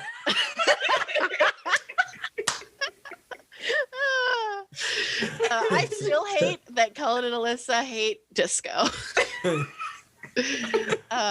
Anyway. So yeah, that's the end of Santana and Rachel. They hug. Rachel's like, I'm gonna give you a hug. It'll be a quick one. And yeah, so now let's talk about John. Joe and Quinn. Joan. Join. Yeah, okay, Join. I guess. Join. Join? What's his name? Joe? Quo. Quo. Quo. Yeah, sure, let's go with Quo. Stick to the status quo. Oh. Stick to the status quo. So Like to pop and lock and jam and break. That was my line. I know it was. Heather told me. They did High School Musical back in, was it in high school, right? Middle school. Middle school. Wow. So it was more aspirational. You're aspiring to be high schoolers. Yeah. Grrr. Yeah. So Brittany sings "I Want to Dance with Somebody." It's okay. Yeah, It's fun. It's fun to watch. Yeah, she They changed the line from man to woman, right? Yeah. Yeah. And then Oh, did they? I didn't even they notice. did. I noticed. And then they do this thing though where Santana has the solo in like a special spot. And Yeah. I wanted Brittany to have it because it was her song. Yeah. I wonder if it was just that she doesn't have that range. That's Maybe. what I was wondering. At one point, she drapes herself on the piano, and her skirt is like all up, and it cuts to Will being like, "Oh," and I'm like, Oh, I didn't see that. disgusting. I totally Don't missed that. like that. I didn't miss He- that. I mean, No, he's I didn't see disgusting. that. Yeah. Yeah. So we got that little tidbit. You're welcome. Well, you did. Yeah. I was spared. I also didn't notice. And I did notice that her dress was really short in this. Yeah, because her and Yeah. Santana have matching dresses. I think I'm going to say that's probably an homage to the actual music video. and I think so was Kurt or Blaine's number too. Oh, Homage to interesting. the music video. Yeah. And so they're singing, and Brittany pulls everyone out to dance, and she pulls Quinn out to dance at one point, and Quinn's just kind of like, no, no, no. And then at the end, she's like, Dancing with Santana is my favorite, but you're all good dancers. And Quinn, you're still dancing in my dreams. And you can fly and breathe fire. And then she says, someone else is climbing. And she's like, yeah, and you're climbing. And then it cuts away. Like, you can still hear Brittany talking about everyone in her dreams. I love to hear people's dreams because I also have really weird dreams. Have you had your coffee? Because last night's dream, I'll just quickly say, I was in like 4 plane crashes in my dream. Oh. It was so weird. I don't really remember what else happened, but I just remember that. Is it because of the 2 planes that had engine failure yesterday? What? Oh, yeah. I didn't even know about one this. in Denver and one in Europe. The one in Denver, I'm pretty sure like the engine failed and it just like fucking fell apart. Yeah, it fell apart and like landed in people's yards and stuff. They landed the very plane. nice. Okay. They landed the plane. Nobody died. Planes are actually built to be flown with one engine in emergencies like this. My God. Things that you didn't know. I'm glad I know now. I feel a little safer. It makes you feel better, That's right? why you dreamt about it. Maybe I did. Mm-hmm. Because like in my dream, no one died. It just happened. Yeah. And it was anyway, that's the dream corner. Hannah's a new kind of psychic. She has dreams about major events after they happen. Whoa. And it's like, oh my God, I predicted that was on the news yesterday. That sounds like an SNL skit. Where's my TLC show? Come on. You post-dicted it. You didn't predict it. Exactly. There I you go. post-dicted it. The only kind addicted. There you go. So Joe, Is that what post up means? Oh, okay.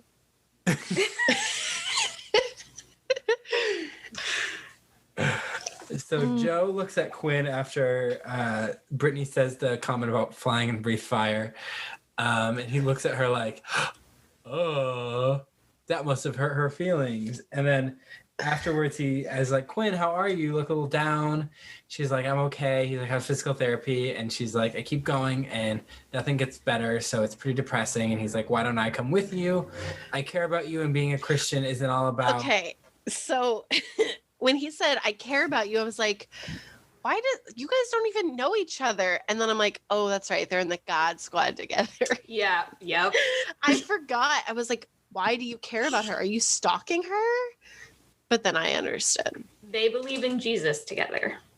They believe in Jesus together. Yes, that's accurate. And then he's like, being Christian is more about actions than words. And then so he wants to go to physical therapy with her. And then so he goes and they prep a song together to sing at Glee Club, Saving All My Love for You. So Wait. Back ahead. up. What? Okay, when they're at physical therapy, we see the scene. There's a physical therapist on her right leg, and but this happens during the musical number. Yeah, we get a see it's like a montage. But so what I want to say first is that he said, I took her to physical therapy yesterday and we prepared a song that we both dig or whatever. And I'm like, you were doing this at physical therapy? Because that's the way the sentence happens. And I was like, I was trying to picture it. And then it literally took me until like halfway through the song and I'm watching this really creepy montage. And I was like, oh, maybe like afterwards, they're like, oh yeah, let's do this song. So it took the old brain a little bit there, but that was kind of confusing. But yeah, they're like, he leans in to almost kiss her, and then there's a physical therapist right there, so he doesn't. that's what. Not even just that. No, that's not why he doesn't do it.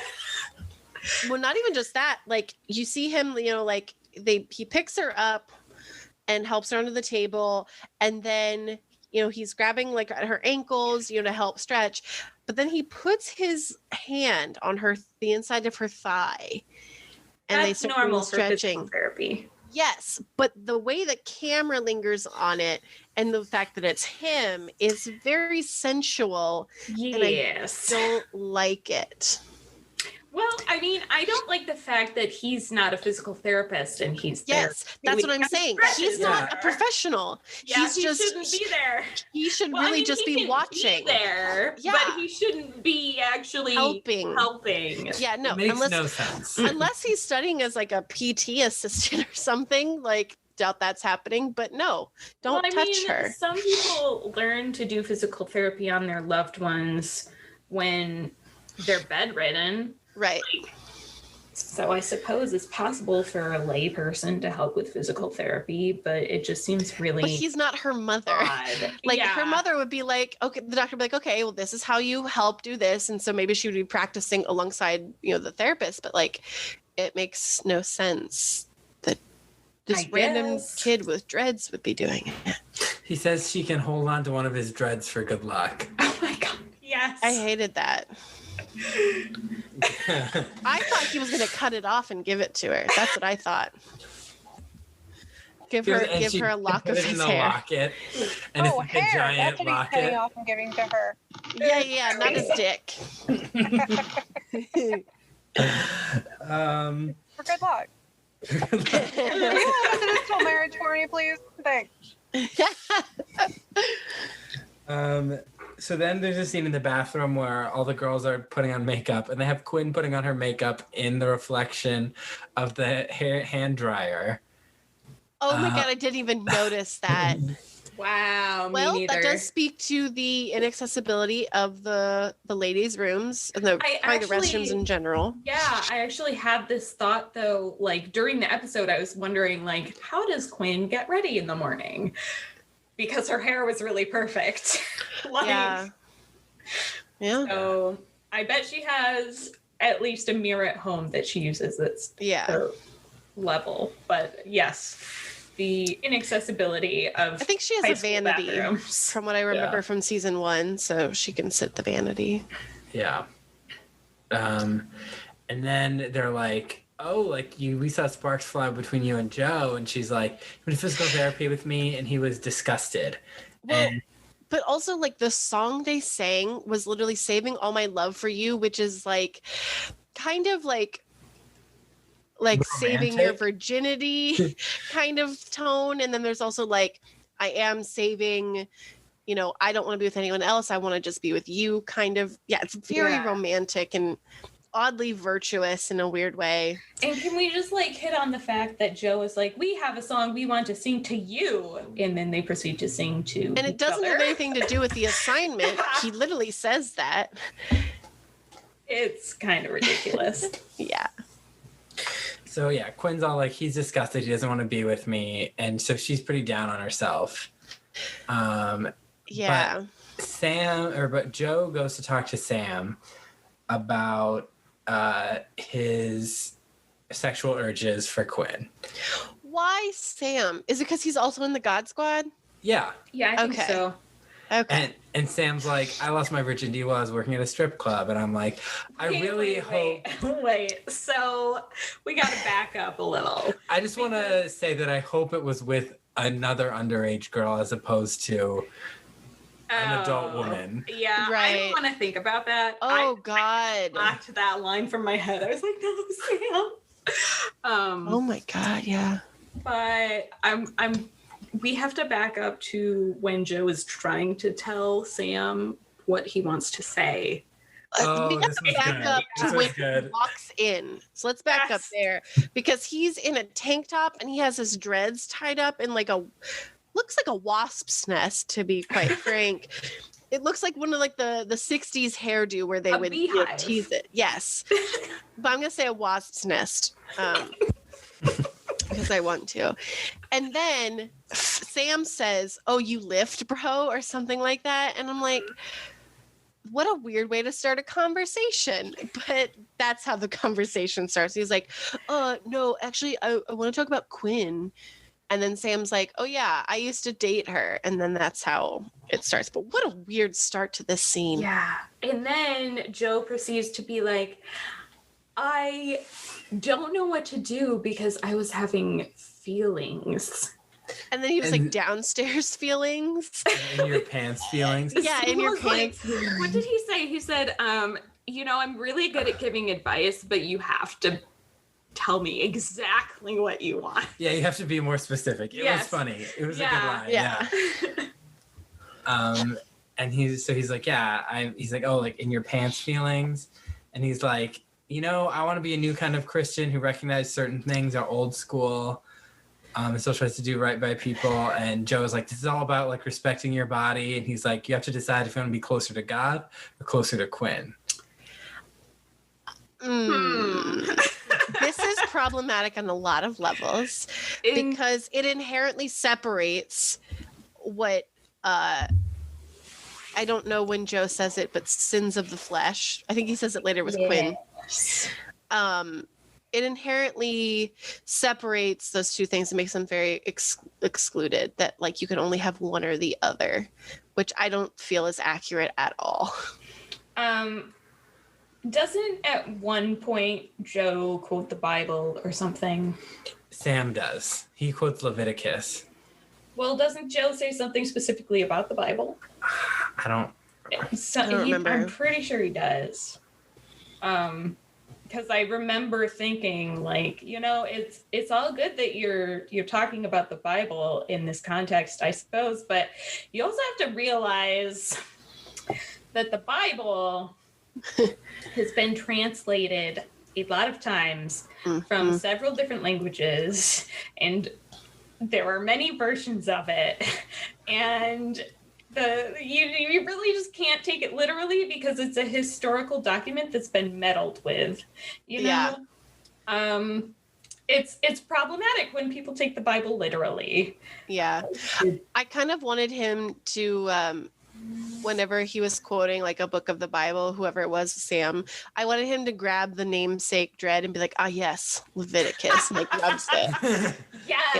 Please. In the Glee. That's great. That's what I wanted. I was thinking about that the whole time that we were talking about this. But yeah, I just think that like Sam posing that question is like inherently separates the fact that like doing quote unquote sins of the flesh, like having sex before marriage, things that we understand to be, traditional values of different Christians, and saying like, or closer to Quinn, like if I were still a Christian, just because I've had sex before marriage wouldn't necessarily mean I'm farther away from God. It just...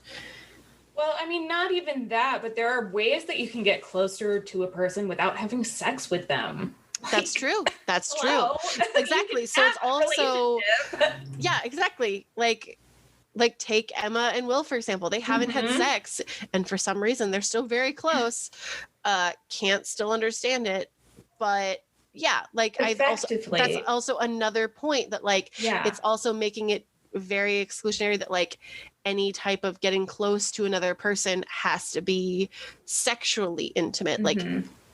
Yeah. I feel like effectively what this conversation did was equate Quinn with sin, which is interesting. Oh, interesting. Women are sinful vessels.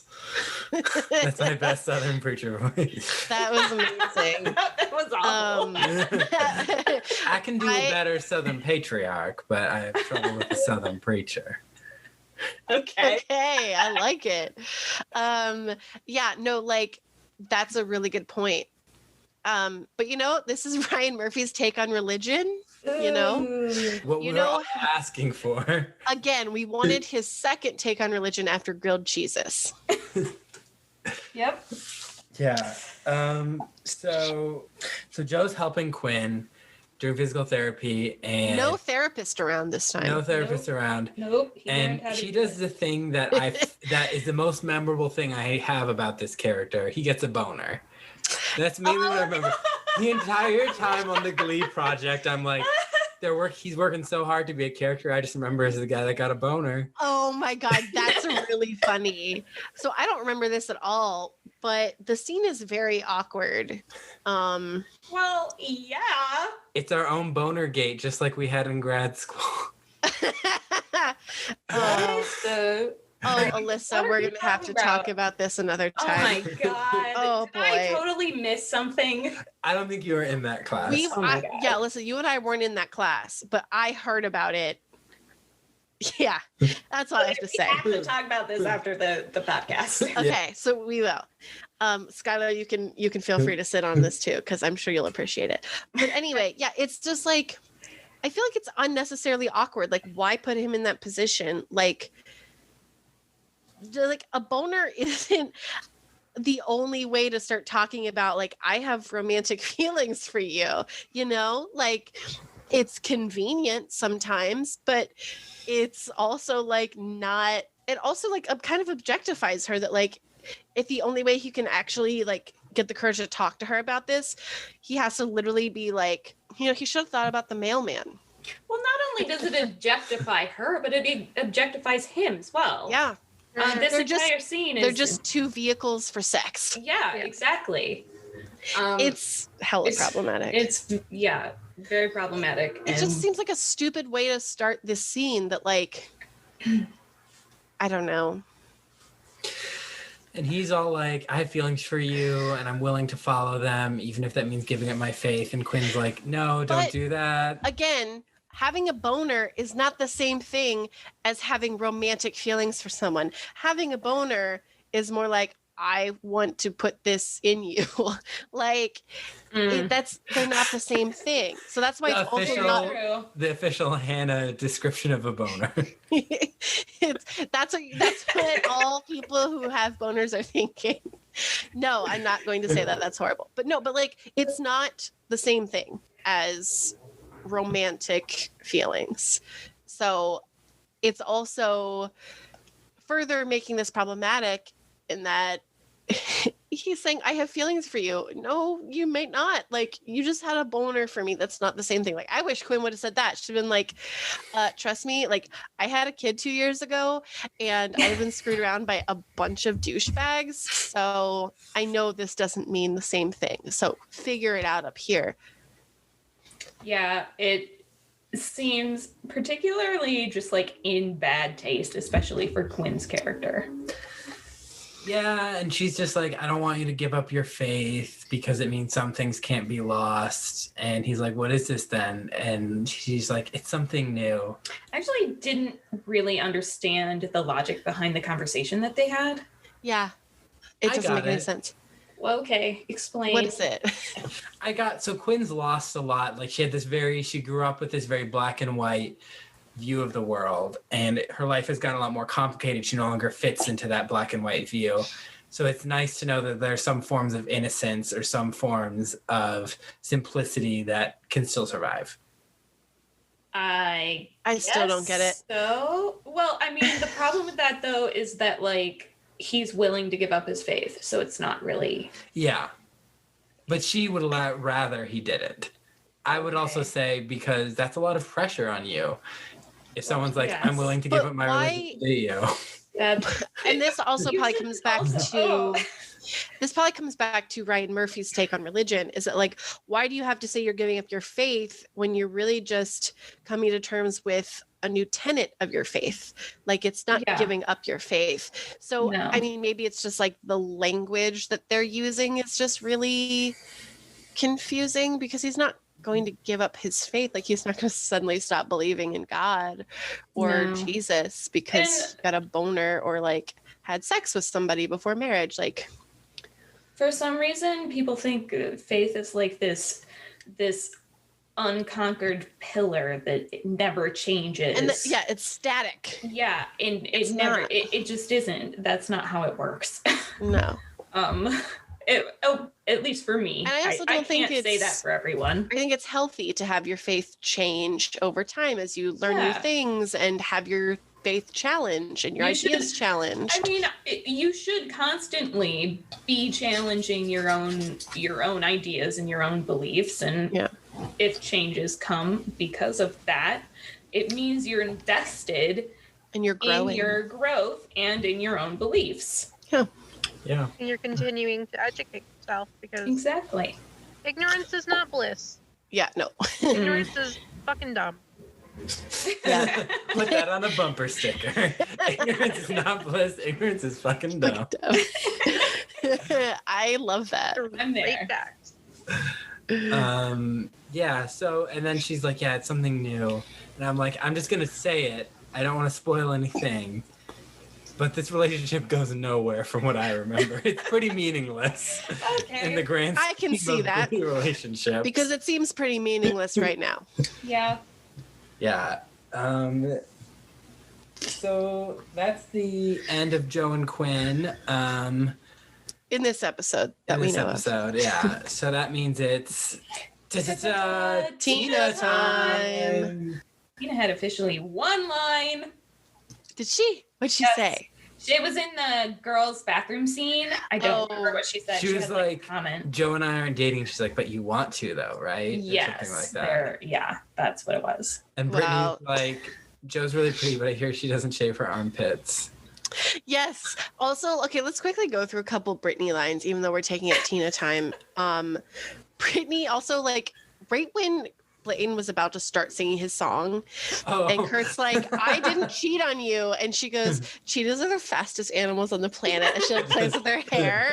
And then it goes into the song, and I was like, that's so fucking funny. What else was a good line? Yeah, that's we all got I those two.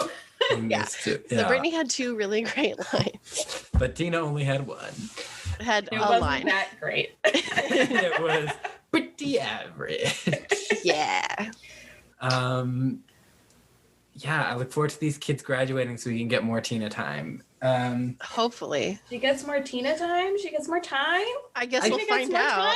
I think so, but I don't quote me on it. I really hope that it stays exactly the same so that we can keep being like, wow, Glee, way to go. And actually, I have a feeling that it probably will. It'll probably just stay the same. I think her record was like 30 something lines in the first season or something. Yeah. Wasn't it? Yeah. So let's talk about MVPs and LVPs. Yeah. So Skylar, who is your least favorite character this episode? Well, Yeah. Okay. Yeah. Yeah, he's a nightmare. Oh yeah, that's why I remember that just least favorite of this episode, not the series. This episode. Oh, Yeah. you could say about the series too. That's Well, accurate. it would also be Will. So Will and Will. Yeah. Now I okay. remember why I took notes is because I am gonna say that my LVP. Yeah, no, I'm gonna go with Will because he was particularly horrible to Emma again this week, and also he's just really depressing with his not having adult friends, and it really troubles me. It shakes me to my core, actually. So I'm going with Will. In an effort to be original, I'm gonna go with Kurt. Because he was cheating and he didn't even know he was cheating, and it was emotional cheating. Didn't and like know. he was trying to explain it away. What is the word for that? Make an excuse? mansplain. Yes. Mansplain. Well, I mean, all of those things work. All of the above. Yes. Yeah, he was pretending not to like understand what this would actually do to Blaine, and he was also being like just like not very empathetic. Like he wasn't thinking about Blaine and what would happen after he left, you know? So And also he just wasn't even thinking about Blaine when he was talking to this other person. Like no. he should have immediately seen like, oh shit, the text that I'm getting and, you know, sending to him, not necessarily non-romantic. Yeah, exactly. So he was just kind of being a dick. I'm going with Will too. I almost went with Kurt, but then you picked a Kurt, so someone spoke up for how shitty Kurt was being. So Yeah. I'm going to focus on Will. Just, so gross. Yeah. So let's talk about MVPs. So, Skylar, who is your favorite character this episode? I'm thinking. Sorry. It's okay. I'll go first. Yeah. Sorry. No, The pressure off. my MVP this week is I was gonna go with Emma because she put up with bullshit, but I don't know. I'm gonna go with Blaine because I think he was really direct with how he was feeling after the fact, but I think that like he stood up for himself, he told Kurt what was what, and the fact that like he basically led the effort to show Kurt that like you're being really selfish and like you also have some other tendencies like snapping at wait staff that like we need to get under control. So I think Blaine clearly seems to be someone who wants to make Kurt a better person. So I'm gonna go with Blaine. Okay. And I also think his number was banging. Yes.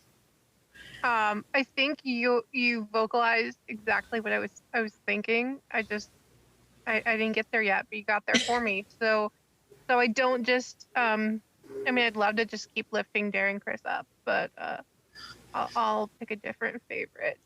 I mean, I could go with Mr. Lavender just for shits and gigs, but I think instead I'm going to go with Santana Yeah. for putting up with Rachel. Yeah. And And accepting the olive branch. Yeah. You know, With I only grace, have but also 42 not days. buying into any of her bullshit. Yes. Yeah. I only have to be friends with you for 42 days. I can do it. Yeah. In an effort to be unoriginal, I am going to go with Blaine because this is going to sound awful, but he does pain really well. Mm-hmm. I guess the actor does. Yeah. And he acted it very well. Yeah. And I was basically just like impressed with the depth of emotion that we were getting from Blaine this episode. Yeah. And it was good. I liked it. This is hard. I think I'm going to go with Brittany because she sang I Want to Dance with Somebody, which I love that song. Mm-hmm. And that she just had the fastest land speed of any living animal. Quality. Yeah. So that's MVPs and LVPs. Let's talk about the music. So we had a lot of songs this week. We had How Will I Know, I Want to Dance with Somebody, Saving All My Love for You, So Emotional, It's Not Right, But It's Okay, I Have Nothing, and My Love Is Your Love. So, Skylar, what was your least favorite song? Oh, it's hard to pick a least favorite. I was thinking of my most favorite. I guess all I can think of. No, I can't say that. I guess probably my least favorite would be Saving All My Love for You. Yeah. Mm-hmm. Yeah, just because of the awkwardness. Yeah, I feel like they were just trying to squeeze another one in, you know? Mm-hmm. Yeah. because Joe literally is like, yeah, this doesn't really have anything to do with the other part of the assignment, but it's a Whitney song. We both like it. I'm like, cool cop out, bruh. Yeah. So here's the thing: is I like this cover actually, but I didn't remember the context. So it's one of those songs where I'm like, I like this, but the context, I don't like it. Yeah. So yeah, I'm going with that one too. I think the context is really what gets it for me. But I think in the grand scheme of all the music, I think it was the one that I think I just liked the least. It's not that like I hated it or anything. So that's probably like a first for me. You can't hate any Whitney Houston. Yeah. Yeah. I think this is probably a first for me where like I can't say I actually hated it. I liked None of other them were ones better. painful renditions either. Exactly. Yeah. I'm gonna go with My Love Is Your Love because it was like a weird finale scene, and I didn't really like everyone just showing up and singing Kumbaya. Like, I don't know. It seemed kind of boring to me and odd, and too, I don't know, like too first season for the third season. If you know what I mean.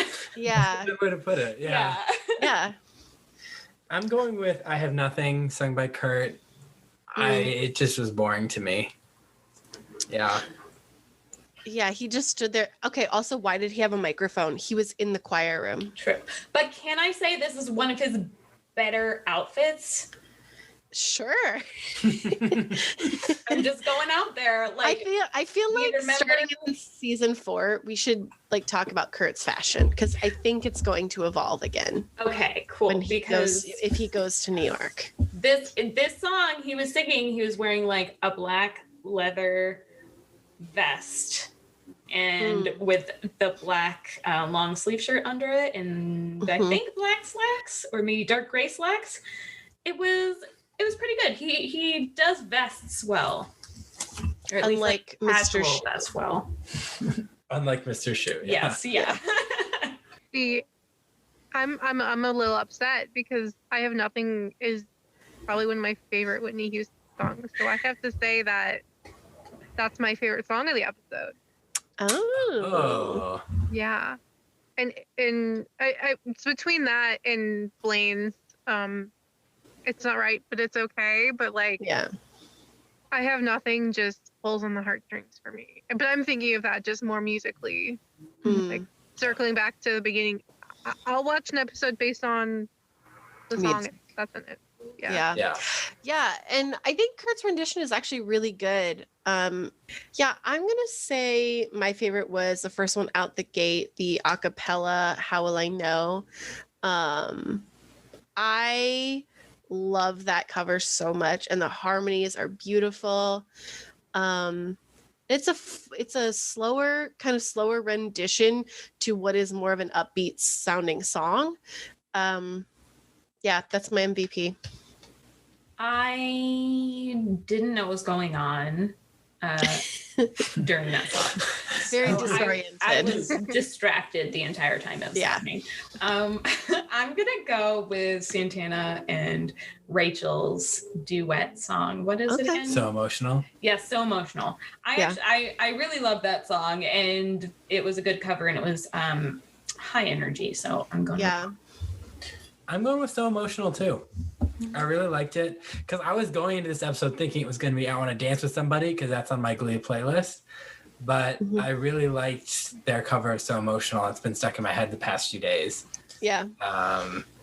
So before we end the episode, can I just like put out there that I was surprised that Mercedes didn't get a bigger part in this week's episode? Yes, you can. Yes, that's important. And you know what? Actually, I think we should talk about the fact that no one really expressed what Whitney really meant to them. It's very vague. Yeah. Yes. And I feel like at least Mercedes should have had something because her entire like dream thing revolved around Whitney Houston and also like thinking about like Whitney's major career, like it was 80s, early 90s, she was still an icon, but she wasn't doing as much in music, I don't think, or at least stuff that wasn't like chart topping like she used to. So like it doesn't quite make sense for Whitney to be this icon of their childhood when they weren't born when a lot of her stuff came out, and then they were like babies when the other stuff came out. So like I grew up listening to Whitney Houston music, but I didn't grow up obsessed with Whitney, if that makes sense. So I wanted more personalization with her. Because also it would make sense because Mercedes literally told us 2 episodes ago or whenever, she was like, I want to be like Whitney and whoever else. And like, she could have literally led this, meaning like, she was my icon. Like she should have led this. I'm really surprised that they didn't go back to that idea. Well, you know, every Glee episode is its own universe. Yes. It sheds details of the previous episodes as it goes. in the Gleeboot, if we had a Whitney Houston tribute episode, like you would have Mercedes be more central. If we have that as a storyline, then yes. Yeah. So that brings us to the end of the episode. Yeah. Let's talk about social media. So Gleeboot is on Instagram, Twitter, and TikTok. We are at Gleeboot Pod. You can also follow us on Tumblr, gleebootpod.tumblr.com. You can follow me on Instagram and TikTok at yaboyryan99, and you can follow me on YouTube at YABOI Ryan. And you can follow me on Instagram at a.m.swearingen, SWEARINGEN. Yeah, she posted her new necklace holder thing. It's very cute. Cullen, I think, was supposed to, like, he told me that it was very Pinterest worthy. Yeah. And, I think that was supposed to be a compliment. It was. Okay. Yeah. And honestly, you can put it on Pinterest as like an idea. I hate Pinterest. What? I love Pinterest. I love getting sucked into all the pins. Like, oh yes, I'm totally gonna do this eventually. I'm not gonna do it. I can't stand it. I just don't understand how idea it works. hoarding, digital idea hoarding. Oh, I love it. Did you know that Pinterest was designed by an architect? Really? Says the architect. I did not know that. That's kind of cool. That's very cool. Yeah. I have a side question for you guys. When did you first discover my favorite actor of all of Glee, Darren Criss? Like in our lives? Mm-hmm. I discovered him right before he came on Glee, or like when he was announced to be on Glee. Yeah. My friend Kyle, who was on this podcast, introduced me to, you'll be very familiar with it, a Harry Potter musical. And we watched those, the two that were available at the time. And then I started watching Glee after that. I had to get caught up because I basically started watching it probably once right before season 2 happened. So yeah, that's how I found him. So I knew he was a thing back in my undergrad in college. He's because always been a thing. Well, yes, okay, but my friends were really into Star Kid and a Harry Potter musical, and literally everything Star Kid did. And I tried to watch them, and I couldn't get through them. I'm sorry. They're long. They are. They're really long. The first one is filmed on a potato. It's filmed on a potato. So you need a remastered version. Yeah. I was not able to get through them, and then but I knew he was like in it, but I couldn't see his face very well. Like, you know how he goes. Literally Harry.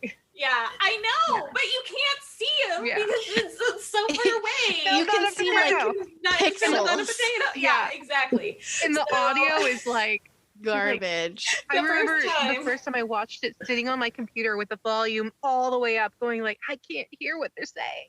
Yeah. The first time I actually saw him up close and realized he's a real life person is when I started watching Glee for this podcast. Glee introduced me to him. Yeah. And then Ryan Murphy has been introducing him to generations of people since. He's been in 3 other projects now? Yeah. He's a talented human. I almost wanted to apply to go to University of Michigan because of all of that talent there. Yeah, no, that's if you wanted to go for like musical theater, like U of M is an amazing school for that. Unless your grandparents went to Michigan State, and then that would be soon. Yeah. Yes. Or Ohio State. Mm-hmm. The fact that I said that U of M was good at all, like my heart is probably going to stop in my sleep. The curse is upon you. All right. Bye, everybody. Bye. Gleeboot.